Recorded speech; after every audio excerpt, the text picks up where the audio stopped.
Hi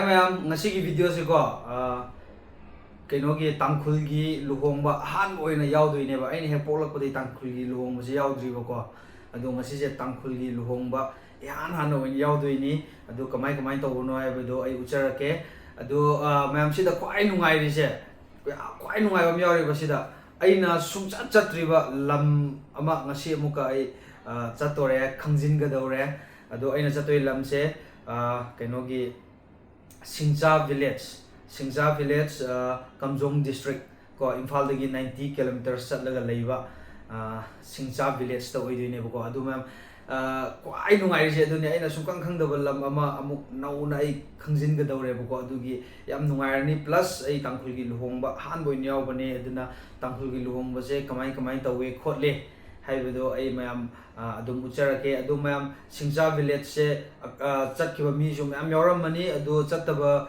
mi gi damakta su chatkiba mi gi damaksu amuka ningsing hanbo oina chattaba mi gi damakta su mafam do khangbo oina ai video se adum ucharake ma'am adu sanglim nang kamai to interest ai kari fawe na de hana Tangkhul gi Luhongba yawra ba yaudre Sina Ahanba oidoi ne su lam chatpadu su Ahanba oidoi Shinglai village su Ahanba oidoi ba magi village khakta nate magi lambi aduro ukhurom de chatpa lambi khuding ma na ukhul chakra ba chatriye andan Ahanba ne lambi do kari su chatri ba ngasi chatpa lambi ai am phau chatri ko lambi de ge hauraga ma de ge hauraga ma ba aduna keno di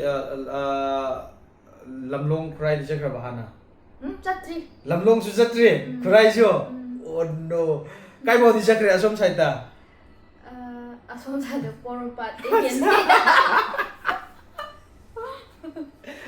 ado handak se sanglim gi su magi YouTube channel ama nauna hangai ibne ko adum aina ma se chamina se na hoba ko adum ma su kra explore tau zahu na ba ko ma khangda ba mi porompa te henjadri ni ko aduna ma su club chamina rage ibani aduna ma'am video se makha ta jilage adu yam interesting way ni khale di ai mon da yam nungai am phawri bo jik se ko ai di Ahanba Tangkhul gi Luhongba Yaoba Ahanba amuka suja chatriba lam ama amuka khangjin ba je ai mon da di boring su da bai da lam anova chatpa se ai lambi do sanggera thigera khutkera phajawegera ko lambi aina suja chatriba lambi chatpa se ai boring su de sima de adu di ma'am video se makha ta jil si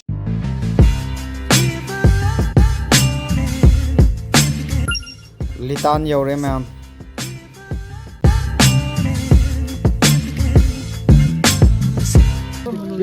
iche do karam mano video am to nam hoge je ai masak su khangdri ne na sarange de video am holo hoge hayeng na loira da ne Fins corner yosele ma'am aduga somda oida sakibsina ukhurlom sakidoine aduga khoina somda yetlom da ka kidoine bako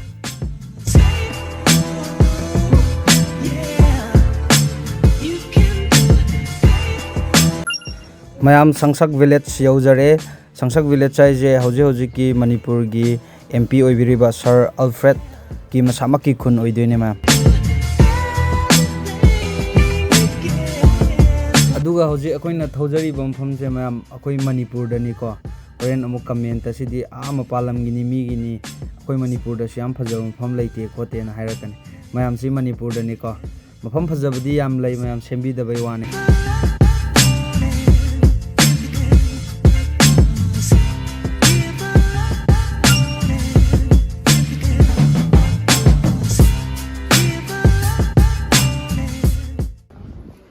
Kom qua lay đi. Qua bra. Lambi am changi go. Qua bra anti. Masih ada. Wah bro. Ori ro. Masa guli do piu ne? No.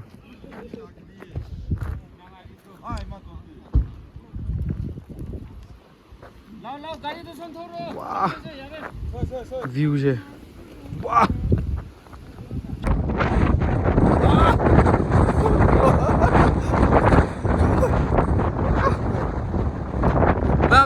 Live my life as a thug nigga until the day I die.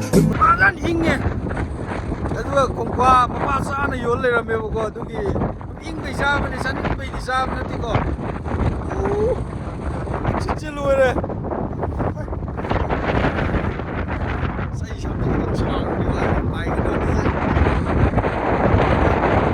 Malan inge. Lagi ko map front view mo lagi ko. Wow. Ai camera sin di yam seng aroi ma'am adu da lok am uisi ubra si lok to yam chawe lok se am chaw no we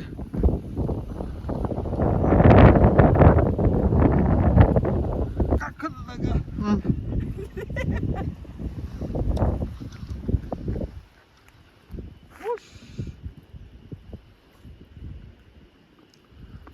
Sini kai ko gi dalem gi isai do adu hapo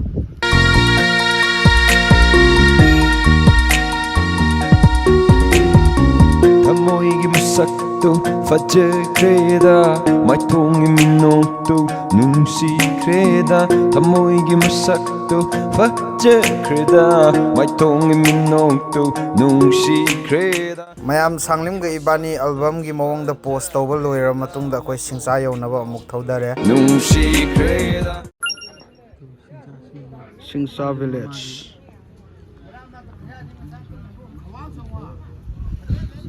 khundu chin nungai haiba as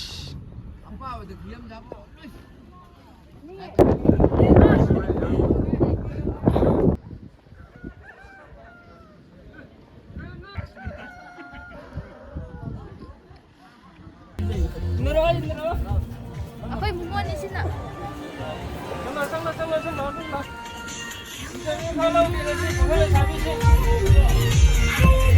Nungay bro!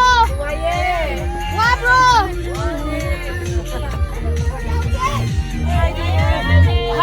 First Ahanba lesabi da hose bugo. Hai lesabi da hose kha interest to leidna ko. Pakham da horsu yaye. Pakham da hose ra adu de law chum chum samda. Kai pakham sindi kai. Kai sindi.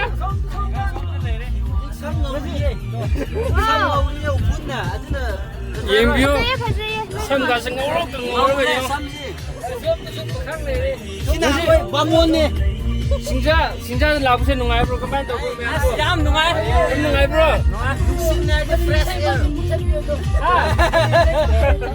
mari se mu thallo haye Tangkhul pakhang ma yaram mi tu piano ma su tangkhul ma le mo su 1 2 3 4 Tangkhul 5 6 7 8 9 tangkhul ngata ne oh sini ma di masa ni hang ni si ai di bari ni mayam ado hojik akoin leise singchui village na to hojik do akoin yeng singcha lei am phajom pham lei adu yeng orase ko okay lao sam ga si ya re nu si nu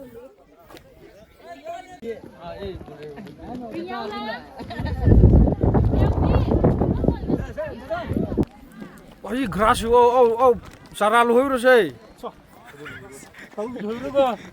Cara pugi sini. Jammu Kashmir home deh mau khamne sih tahu berapa. Mana sih keno jo hau atau penapis hau ngam dego. Haming khasela di Jawan na. As sangle. Khajare nang dia. Khajai. Sargadut male. Sargadut male. ham lọc con cái dầu cái gì đang cái lọc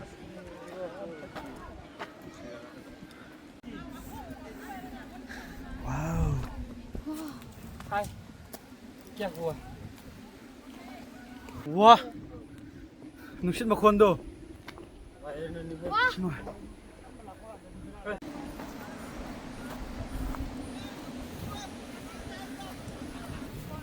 Yummy.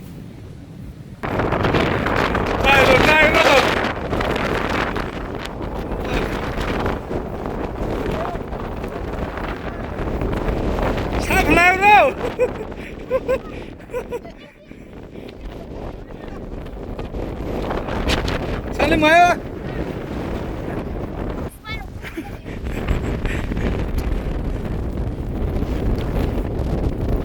와우.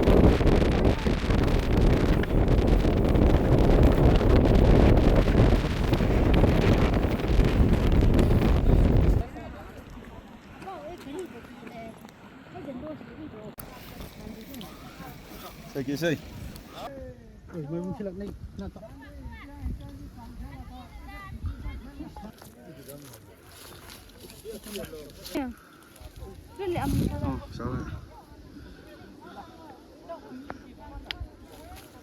하우라. 이건 좀 그렇비로. 와우.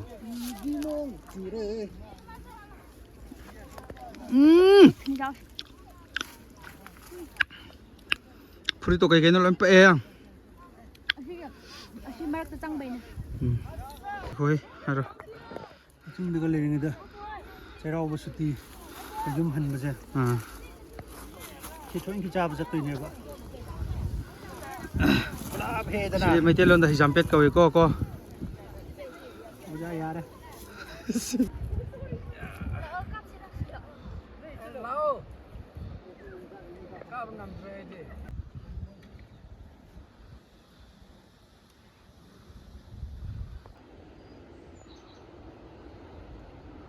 Cô sẽ át tới không?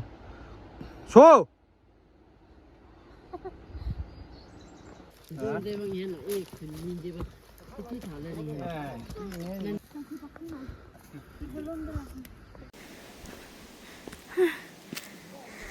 Yêu bữa nay rồi. Ủa, sắt cái đồng phẩm gì khao li phẩm lên làm mẹ. Khăng nghe. Hiểu ba. War ba. Hiểu cái đâu đây? Hiểu cái đâu đây? Bồi năng mình cái câu ấy. Ha? What is your name? Philip. Wow.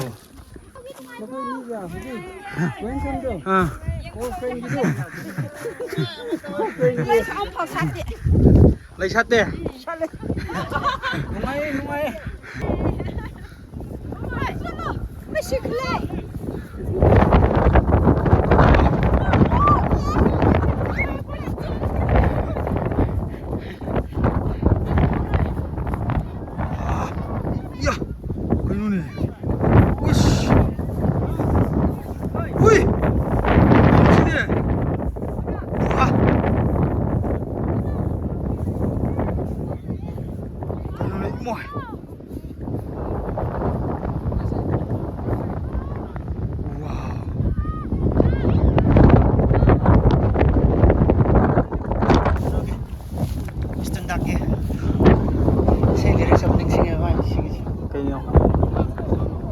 Lili say thabe go to e loi bi simki na pom da taroi kana yaudana nomadol likla marakta kana gi wasak na gi ga standard ki say isay mo ngara mo Siroi Lili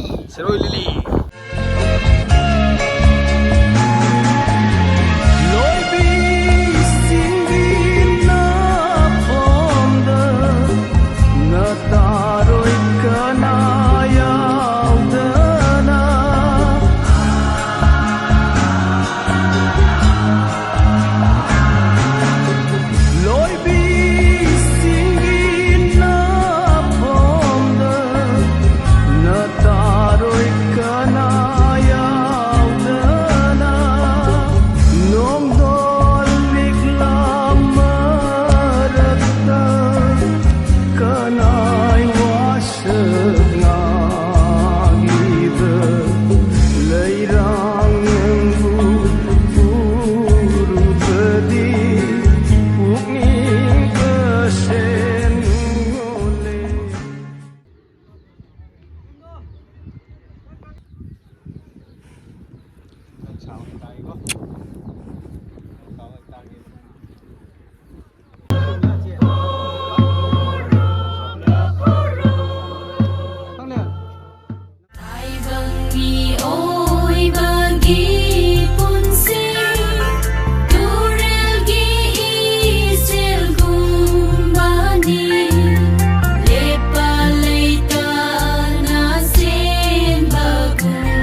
Sing sam sa sak shi da chang.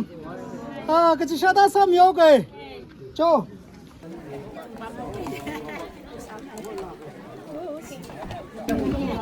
Cái răng nó chấm phốt, chấm thong, iromba,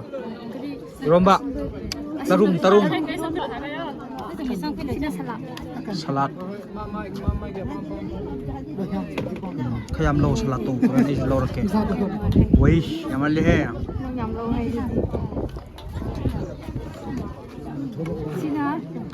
Cái nó robot. Rồi, sao không bỏ? Charge.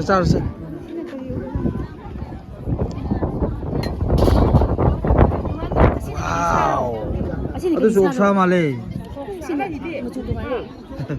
Sansan malah.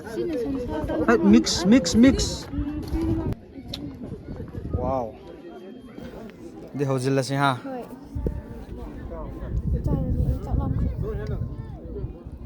Ahanba dah samput hana. Oh shit.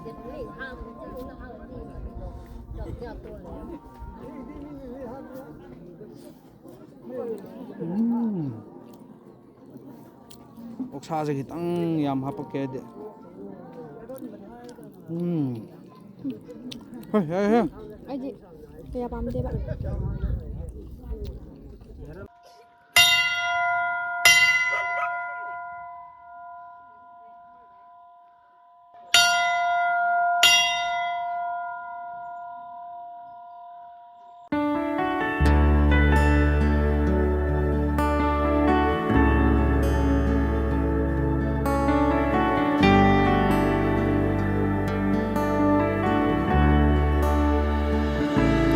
Tangkhul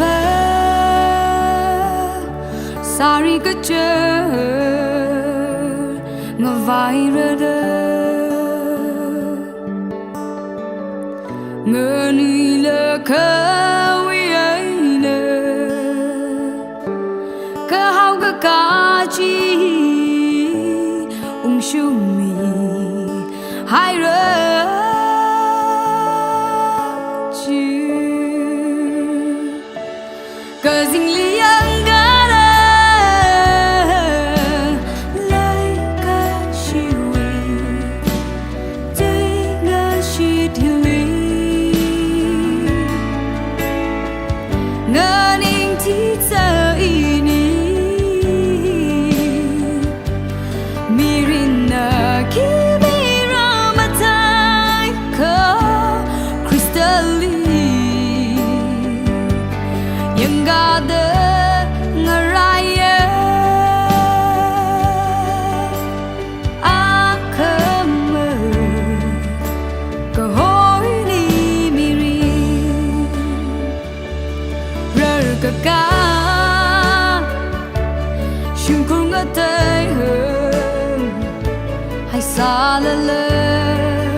Mengesun ke pai nai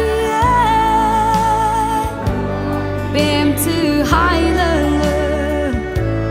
like shina kaya mirandu gazing liang gana like a shiwi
ꯍꯥꯎꯕ꯭ꯔꯣ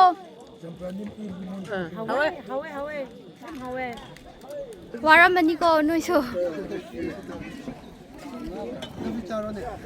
ꯍꯣꯏ ꯍꯣꯔꯦꯟ ꯉꯥꯏꯍꯥꯛ ꯂꯩꯔ ꯆꯥꯔꯒꯦ ꯍꯥꯎꯕ꯭ꯔꯣ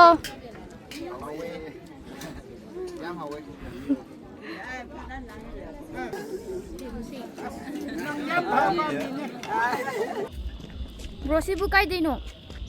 Kainodayne bro ani lakpada bro ani siga haide wana no phakai lone amuye hui lopi da bai nanin jalinda to go yam taure masi Kai ba yam khang de. How bronti Hawe. kaidino? Mana ringkom de. Tangkhul ji mom di the. Ai Tangkhul natte Ade. ai maring ne sidagira no so singcha dagira natte sister di kai ming kauge Bisia. yam phajai saksu yam phajai ukhurdagi Isang how bro? Kay mathil no? Nungai yamna. Nungai ko. Now sa vegetarian amte enge vegetarian ne kai jang no Sina iroi. kai no ne vegetarian iroi jabra Bis ma. oh moi di napi jabne chime Moi napi chai ba. Hingsa gum tau de ba. aduga se singju leire sampra leire trobal Oina me si oina me.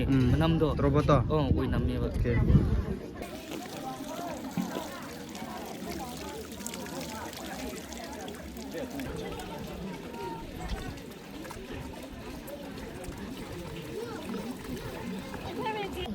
Oh, Shebari sing saksari bro. am khawre am hona sa khre ko snoi di sa pham khangam roi ne pangsa sa re ne Oksa chaba phanghau ba. Pen ba. Anop to. Anop upasu phajaroi ne body do. Dakra figure yam gross na. Khai nardam kap lagaw riam te no. Dakra ri korgol dai. Ada to ne. Rachau sun mai biklei na gross na. Prila thon hingene.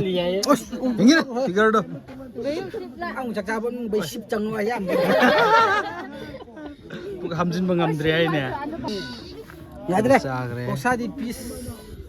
Akoi di oksa sa phanghau bo. Piece mapan di tauhre. Narang cha phangdram ni na. Dun ni na akoi oksa phanghau dri do. Hoi, ngun cha thokre.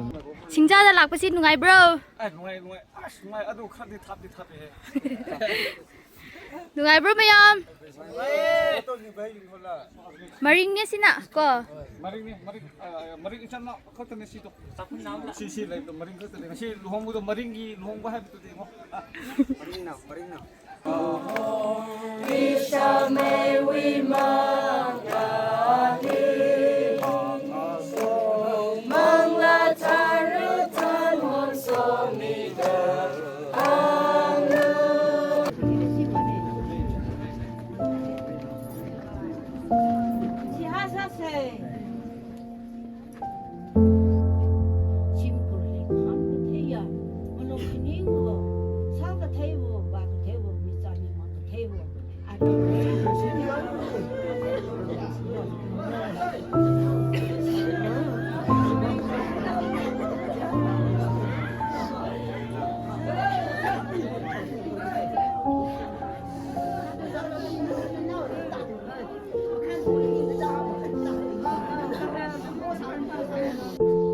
Mayam akoi hannaba thokle ado singcha da lakpase yam nungai ado mathangda akoi gi lai satla kanda amuk lake na budi khalli adu khanbane sin aroi bo oigi basu yai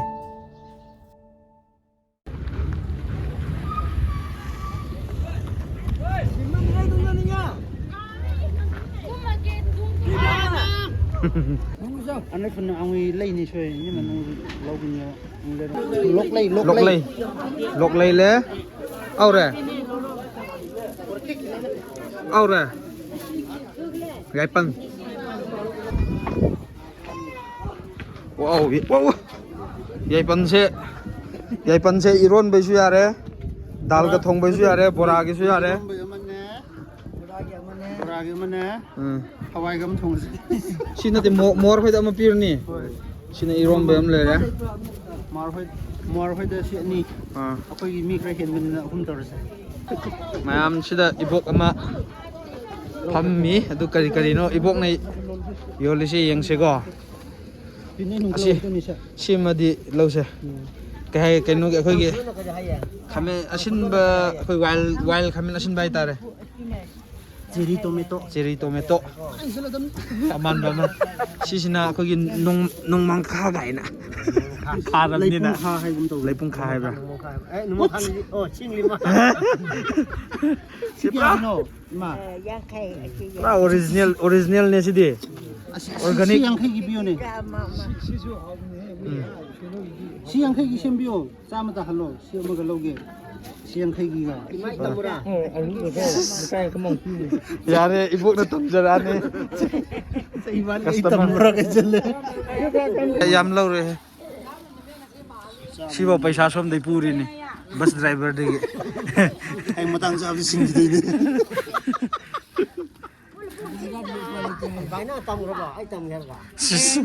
ꯀꯁꯇꯃꯔꯅꯗꯤ ꯇꯝꯕꯤꯔꯅꯨ ꯌꯥꯔꯦ ꯌꯥꯝꯃꯟꯈ꯭ꯔꯦ ꯍꯥꯞꯄꯤꯌꯦꯅꯦ ꯌꯥꯔꯦ thank you